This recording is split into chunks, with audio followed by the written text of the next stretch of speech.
കെവിന്റെ നീനുവിന് പുതിയ ജീവിതം. നീനു വിവാഹിതയായി. വയനാട് സ്വദേശിയാണ് വരൻ.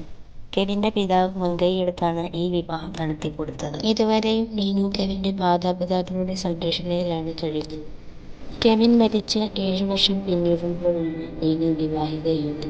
മലയാളികൾക്ക് മറക്കാനാകാത്ത പ്രണയമായിരുന്നു കെവിന്റെയും നീനുവിന്റെയും. ഒരുപാട് ഇഷ്ടപ്പെട്ടിട്ടും ഒന്നിക്കാൻ പറ്റാതെ പോയവരായിരുന്നു കെവിനും നീനുവും. അഖിലേന്ത്യാ തലത്തിൽ തന്നെ തെളിയിക്കപ്പെടുകയും ശിക്ഷിക്കപ്പെടുകയും ചെയ്യുന്ന ആദ്യത്തെ ദുരഭിമാന കൊലയായിരുന്നു കോടതി വിധി പറഞ്ഞ കേസിലെ കെവിൻ അധസ്ഥിത ക്രിസ്ത്യാനിയാണ്. കെവിനെ പ്രേമിച്ച നീനുവാകട്ടെ ജനിച്ചത് സവർണ ക്രിസ്ത്യാനി സമ്പന്ന കുടുംബത്തിലും. നീനുവിന്റെ അമ്മ മുസ്ലിം ആയിരുന്നെങ്കിലും അവരെ ക്രിസ്ത്യാനിയായി പരിവർത്തിപ്പിക്കുകയായിരുന്നു. അത്തരം പരിഗണനകളൊന്നുമില്ലാതെയാണ് നീനു കെവിനെ പ്രേമിച്ചത്. കോട്ടയത്ത് ഇലക്ട്രീഷ്യനായി ജോലി ചെയ്തിരുന്ന കെവിനും മാന്നാനത്ത് കോളേജ് വിദ്യാർത്ഥിയായിരുന്ന നീനുവും യാദൃച്ഛികമായി കണ്ടുമുട്ടുകയും പരിചയപ്പെടുകയും ചെയ്തു. തുടർന്ന് പ്രണയത്തിലാവുകയായിരുന്നു.